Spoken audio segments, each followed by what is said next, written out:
বিশেষ চাহিদা সম্পন্ন ব্যক্তিদের চিহ্নিতকরণ শিবির শুরু হয়েছে। রায়গঞ্জ লোকসভা কেন্দ্রের আওতায় থাকা 7টি বিধানসভা এলাকায় সপ্তাহব্যাপী এমন শিবির অনুষ্ঠিত হচ্ছে। শনিবার শিবির অনুষ্ঠিত হলো ইসলামপুর শহরের সূর্য সেন মঞ্চে।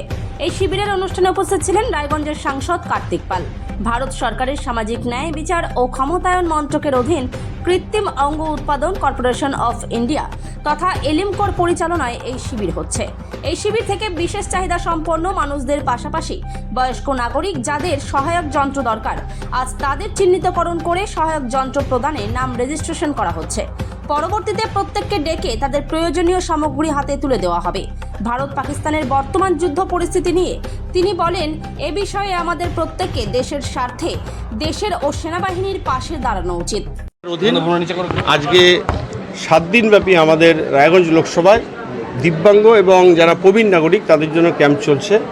এখানে যারা দিব্যাঙ্গরা রয়েছেন, শুধু দিব্যাঙ্গরা নয়, দিব্যাঙ্গজনের সাথে যারা প্রবীণ নাগরিক ষাটোর্ধ্ব তাদের যেগুলো ইনস্ট্রুমেন্ট দরকার, এখানে আমাদের টিম এসছে, তারা ডাক্তারবাবু এসছে, ডাক্তারবাবু নিরীক্ষণ করছে। নিরীক্ষণ করার পরে যারা যেটা পাওয়ার যোগ্য তাদের সেইভাবে ফাইনালি ডিসিশন হবে। তারপরে তাদেরকে কাগজও দেওয়া হচ্ছে। আগামী দিনে আমরা আবার একটা ডিস্ট্রিবিউশন ক্যাম্প করে আমরা আবার আজকে যারা যারা এখানে নিরীক্ষণে যাদের সার্টিফিকেট দেওয়া হচ্ছে তারা আবার এখানে আসবেন।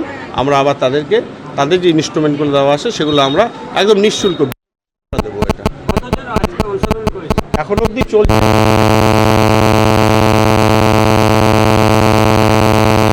পরীক্ষা হচ্ছে, কমে যাচ্ছে, তারা তাদের কাগজ পেয়ে যাচ্ছে। আমরা শেষের দিকে সেটা বলতে পারবো যে ফাইনালি কত হয়েছে। এটা ইসলামপুর বিধানসভা ওয়াইজ হচ্ছে। এর আগে আমাদের ধরুন কালিয়াগঞ্জ হয়েছে, হেমতাবাদ হয়েছে, গোয়ালপুকুর হয়েছে, চাকুলিয়া হয়েছে, করমদিঘি হয়েছে, আজকে আমাদের ইসলামপুর হচ্ছে, আগামীকাল আমাদের রায়গঞ্জে আছে। দেশের বর্তমান পরিস্থিতি নিয়ে কি বলবেন? দেশের বর্তমান পরিস্থিতি একটাই, আমরা সবাই ভারতের নাগরিক, আমাদের একটাই পরিচয়, আমরা ভারতীয়। আমরা সবাই মিলে আমরা ভারতীয় সেনাবাহিনী এবং ভারত সরকারের পাশে থাকব। আজকে পাকিস্তানকে যেভাবে ভারত সরকার আমাদের সেনাবাহিনী যেভাবে যোগ্য জবাব দিচ্ছে, আমরা যেভাবে যেখানেই আসি আমরা সবাই ভগবানের কাছে প্রার্থনা করব যে তাদেরকে শক্তি দিক এবং আমরা যে অশুভ শক্তির বিরুদ্ধে আমরা যেন জয়ী হতে পারি, এবং ভারতের নাগরিক হিসাবে আমরা অবশ্যই ভারতের সেনাবাহিনীর পাশে থাকব।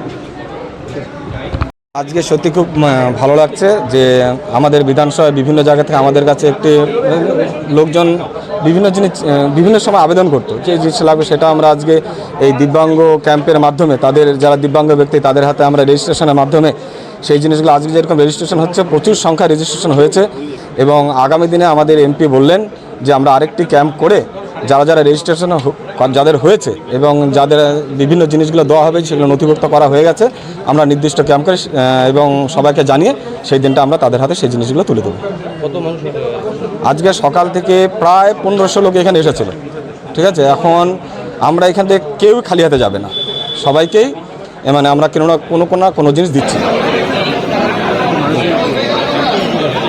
অনেকটাই উপকার হবে এবং আমরাও খুব খুশি মানুষের পাশে থেকে।